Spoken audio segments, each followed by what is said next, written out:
As our last and final speaker today, I would like to introduce the World Chairman and Ambassador at Large for the International Human Rights Commission, Dr.Muhammad Shahid Amin Khan. His Excellency Dr. Khan is the fourth world chairman of the IHRC and the first Muslim and Asian elected from its members in its history. He is also the chairman of World Peace Mission Organization, and we are very grateful for his being here today and providing a new perspective today. So thank you, Ambassador. The floor is yours. Thank you very much. This is an honor for me to be a part of this prestigious summit. I'm thankful to Mrs. James and Mr. Jacob from the Ocean Conservancy and his team. You are all very excellent, tremendous people doing a great job for saving the future of our coming generations. Not only the coming generations, also you are doing a great job to protect our earth and oceans together. Ladies and gentlemen and distinguished guests, Ocean Climate Ambition Summit is a landmark for the peoples and for our earth, because when we are talking about the climate change and the oceans cannot be separated from each other, as it's most important and significant for the people of the world. It's our responsibility to keep our oceans and our coastal communities healthy and prosperous. Today we seen the discussions in this high-level sessions and the other sessions as well on the advancing ocean-based climate solutions. I was very much happy to hear many of distinguished guests with the solutions, with their remarkable efforts and with their input and contribution to make this world more safer for the coming generation and for the present generations. In my submission, we see the oceans has taken the burden of a human-made climate change, absorbing 93% of heat, trapping by the rising greenhouse gases emissions and taking up 30% of our carbon emissions. But while climate change is having a devastating effect on our coastal communities, coral reefs, and the sea life, new research shows that the ocean can also be a source of innovation and hope in the climate change fight. Ladies and gentlemen, better integration of our ocean issues would unlock progress in the international climate efforts. Given the causal connection between the ocean health and climate change, greenhouse gases emissions are increasing ocean temperature with a proceed of a physical and socio-economic effects, including the sea level rise, coastal flooding, redistribution of a fish stock, food insecurity, displacement of a coastal and island communities, degrading of an ocean ecosystem, and loss of a human livelihoods. Carbon dioxide emissions are also driving ocean acidification, which further threaten the marine spice and the dangerous food webs. Today, the world is while welcoming the United States of America into the Paris Agreement.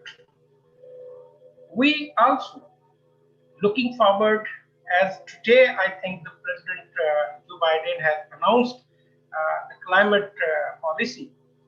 We welcome it because it will be add the more efforts.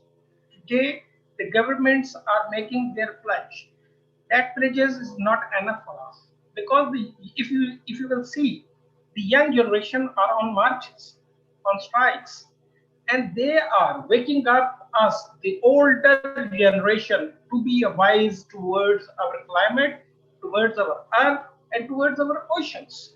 This is not a small thing that we are not considering, that what our youth and young generation are doing. They are doing it what we have to do. Ladies and gentlemen, at the same time, ecosystem can affect climate change and the resilience of the human communities and economics. This is the more important thing, that our mangroves forest, seagrass meadows, and salt marshes, for example, can capture and store significantly more carbon than the territorial forest, which, while also defending the coastal line from the storms and flooding. Protecting and restoring these ecosystems is therefore an essential strategy for the mitigation and adapting to the climate change. To date, the climate agreements have springly recognized the role that the ocean can play in addressing climate change. The United Nations Framework Convention on the Climate Change, UNFCCC, mentioned that the ocean amongst ecosystems that serve a carbon sinks. Similarly, the Paris Agreement notes the importance of ensuring the integrity of all ecosystem, including ocean. The importance of this preamble. Meanwhile, although there are many countries, including reference to the ocean, in their first set of a national climate goals under the Paris Agreement, they were often in the context of a climate impacts rather than the climate solution.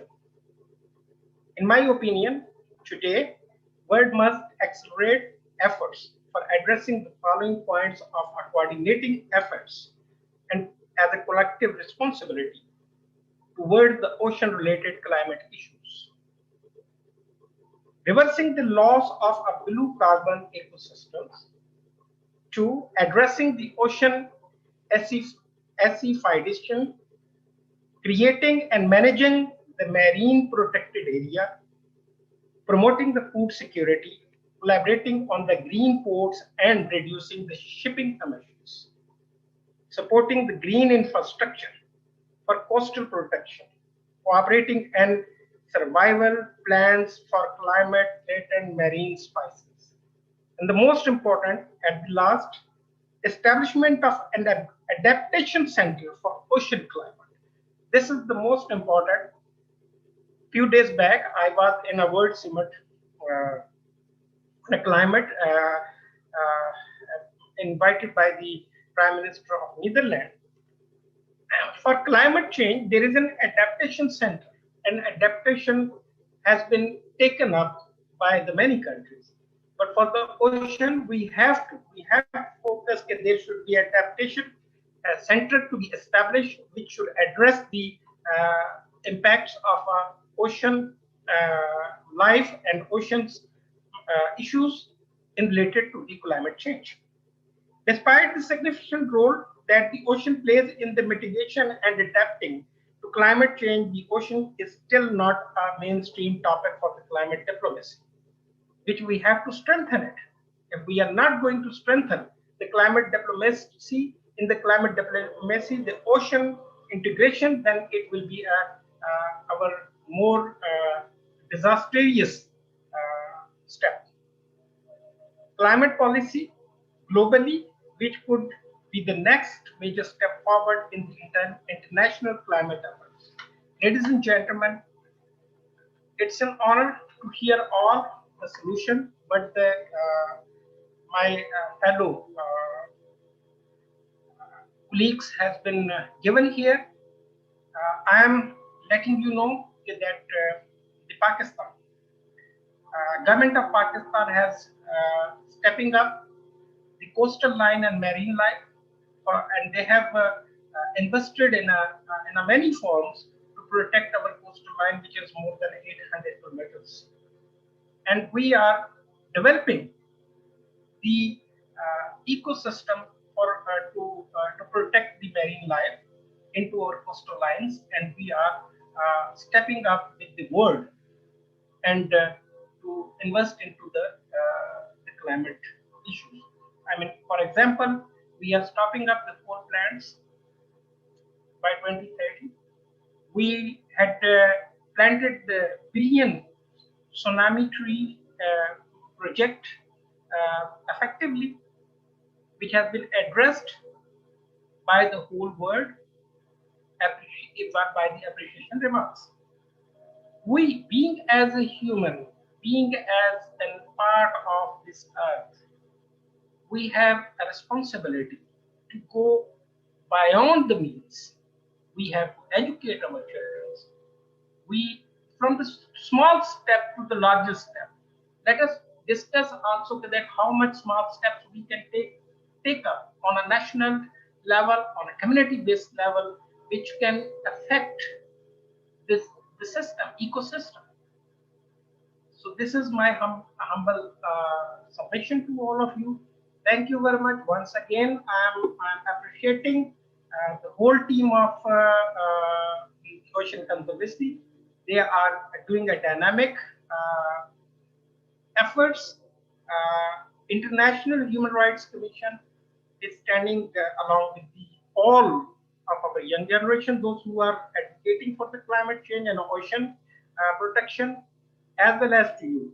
If there is a no pandemic, I may suggest that the International Human Rights Commission will hold your World Conference in Pakistan as a sponsor. So next time we will do more coordinated efforts so that our earth can be saved from the man-made disaster which we are responsible for it. Thank you very much. Thank you, Ambassador. Thank you for that great reminder about the responsibility